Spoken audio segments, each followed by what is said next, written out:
Imagine acordar em um mundo onde o silêncio pesa mais que qualquer grito. Nenhuma guerra foi declarada, nenhuma cidade foi incendiada, nenhum terremoto abalou o chão. E ainda assim, em 1347, a Europa começou a morrer. Antes mesmo de ver os corpos, era possível sentir o cheiro, um odor adocicado, estranho, que descia dos navios como um aviso invisível de que algo estava errado. O vento já não trazia apenas sal e especiarias, trazia decomposição. Tudo começava de forma quase discreta, um arrepio persistente, uma febre que queimava a pele. E então, manchas escuras surgiam nas axilas e virilhas. O corpo parecia apodrecer por dentro, enquanto a pessoa ainda respirava. Quem via aquelas marcas sabia. Era o fim. Estamos falando da maior catástrofe biológica da história documentada. Em apenas 5 anos, quase metade da população europeia desapareceu. Mas como um continente próspero caiu tão rápido? Para entender o colapso, precisamos voltar alguns anos antes da tragédia. O século XIV não era uma era de decadência. Muito pelo contrário. A Europa vivia um auge, colheitas abundantes, comércio intenso, cidades vibrantes como Paris, Veneza e Gênova, prosperando como nunca. Pela primeira vez, o mundo estava verdadeiramente conectado. Uma rede comercial ligava o Oriente ao Ocidente. Seda, especiarias, metais preciosos cruzavam continentes. Havia uma sensação de invencibilidade, mas essa prosperidade escondia uma vulnerabilidade.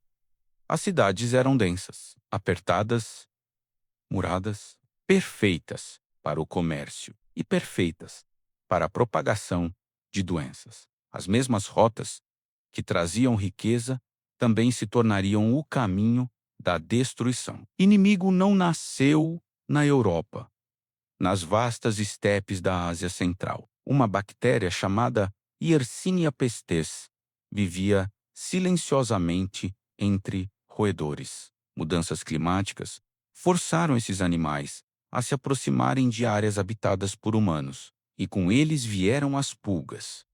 O salto aconteceu sem alarde. Caravanas da Rota da Seda transportavam mais do que mercadorias, transportavam morte invisível. Cidade após cidade no Oriente caiu antes que a Europa sequer soubesse do perigo, até que o ponto de ruptura chegou. A cidade de Cafa, na Crimeia, foi cercada pelo exército da Horda Dourada, mas o exército começou a morrer da própria doença. Uma decisão desesperada foi tomada. Os corpos infectados foram lançados por catapultas para dentro da cidade. Um dos primeiros registros de guerra biológica da história. Mercadores fugiram em navios, acreditando escapar da morte. Mas ela já estava a bordo.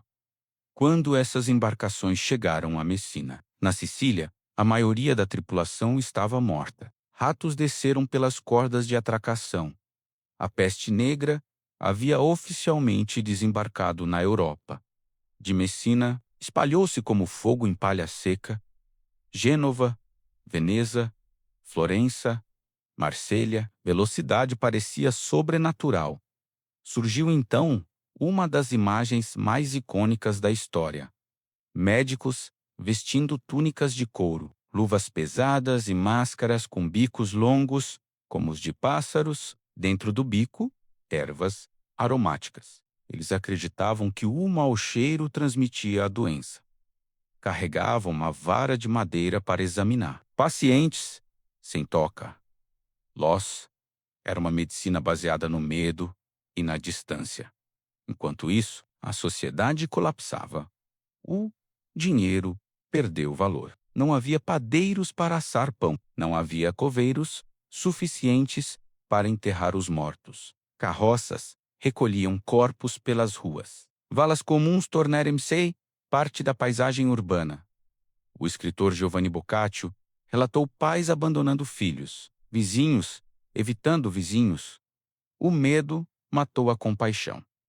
Sem respostas científicas, muitos recorreram à religião, procissões lotadas, pessoas se autoflagelando em busca de perdão divino. Mas essas aglomerações apenas aceleraram a propagação da forma pneumônica da peste, transmitida pelo ar. O medo virou ódio. Comunidades judaicas foram falsamente acusadas de envenenar poços. Massacres ocorreram em cidades como Estrasburgo e Colônia. O pânico revelou o lado mais sombrio da humanidade. Nem reis escaparam. A filha do rei da Inglaterra morreu a caminho do casamento. O Papa em Avignon cercou-se de fogueiras, acreditando purificar o ar. Ironicamente, o calor afastava as pulgas. Muitos fugiram para o campo, levando a doença consigo. Vilarejos inteiros desapareceram. Casas com mesas postas e famílias mortas ao redor. A natureza começou a retomar seu espaço. Plantações apodreceram. Lobos vagavam pelas cidades durante o dia entre 1347 e 1351. Estima-se que entre 75 e 200 milhões de pessoas morreram na Eurásia. E então, a epidemia começou a enfraquecer. Os sobreviventes emergiram em um mundo diferente. Com menos pessoas, havia mais comida e mais terras disponíveis.